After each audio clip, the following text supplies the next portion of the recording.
repiten y repiten que Caldera tiene la culpa de todo lo que ha pasado en estos años en el país porque soltó a Chávez. Que si porque era su padrino, cuando el propio Chávez dijo que su padrino se llamaba Eligio Piña de Sabaneta. Ahora, en el camino, pero también oían el pueblo por allá, oyendo a mi padrino Eligio Piña, otros viejos del pueblo.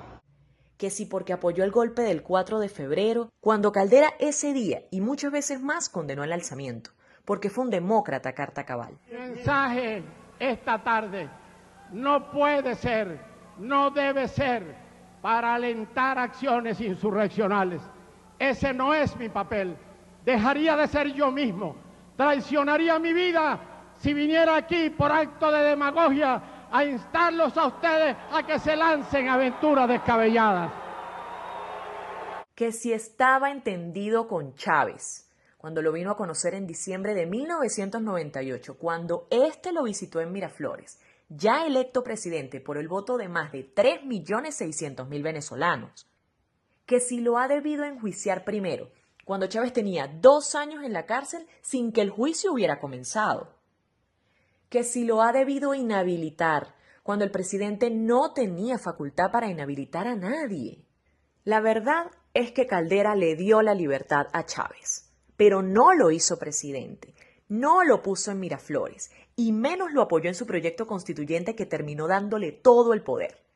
Los alzamientos del año 1992 produjeron una fractura en las Fuerzas Armadas. Más de 600 oficiales se rebelaron. Esos jóvenes oficiales despertaron mucha simpatía en las propias Fuerzas Armadas y en el país. Por eso, el mismo presidente Carlos Andrés Pérez, víctima de los alzamientos, inició un proceso de pacificación, haciendo uso de sobreseimientos, y luego hace lo mismo el presidente Ramón J. Velázquez, otorgando muchos sobreseimientos más. Al asumir Caldera, solo permanecían en prisión, sin juicio, los cabecillas de las intentonas.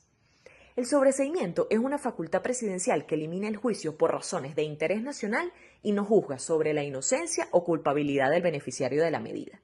El indulto es distinto.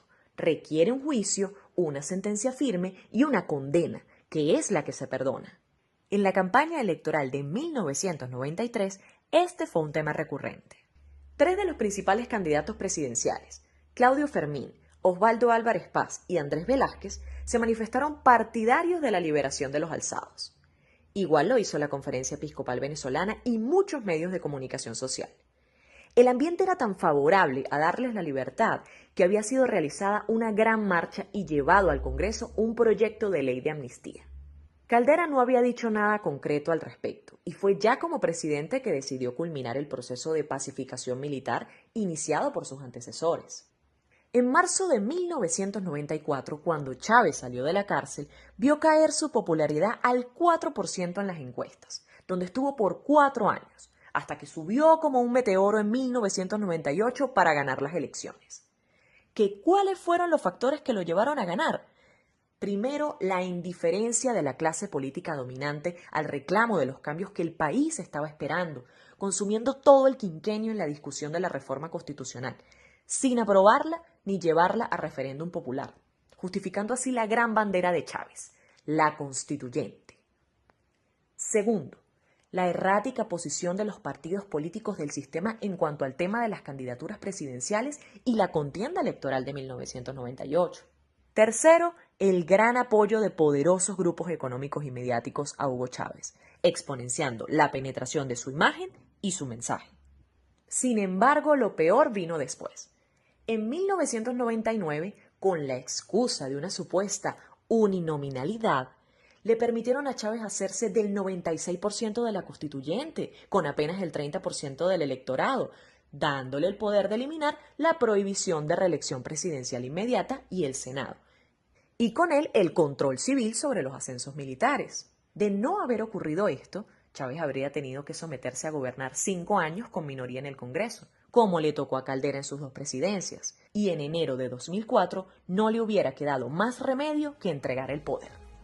Rafael Caldera se opuso a la forma en que se convocó esa constituyente.